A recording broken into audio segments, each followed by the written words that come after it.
Instant chicken তান্দুরিটা মনে হয় আগে কখনো বানাননি। এখানে রেগুলার কাট করে কেটে নেওয়া মুরগির মাংস নিয়েছি, প্রায় আমি 1 কেজির মতো হবে।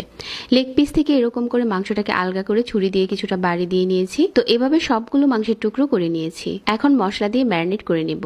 একটা বড় বাটিতে নিয়ে নিচ্ছি হাফ কাপ টক দই, সাথে দিয়ে দিচ্ছি 1 টেবিল চামচ আদা বাটা আর 1 টেবিল চামচ রসুন বাটা, 1 টেবিল চামচ কাসুন্দি, 1 টেবিল চামচ ওয়েস্টার সস, 1 চা চামচ গরম মশলা, আর এখানে গুঁড়া মশলার মাঝে নিয়েছি হলুদ, জিরা আর ধনিয়া, 1 টেবিল চামচ এখানে আমি কাশ্মীরি রেড চিলি দিয়েছি, আর 1 টেবিল চামচ সয়া সস, 1 চা চামচ লবণ, আর 3 টেবিল চামচ দিয়েছি টমেটো সস। একটু ভালো করে নেড়েচেড়ে মশলাটাকে মিশিয়ে নিচ্ছি। এখন মাংসের টুকরোগুলো দিয়ে ভালো করে হাত দিয়ে ম্যারিনেট করে নিচ্ছি। এই পর্যায়ে চাইলে এটা সাথে সাথে কুক করে ফেলতে পারেন, কারণ আমি প্রতিটা মাংসের স্লাইস কিন্তু এরকম করে চিড়ে দিয়েছিলাম। প্যানে কিন্তু আগে থেকে তেল দিয়ে গরম করে নিয়েছিলাম।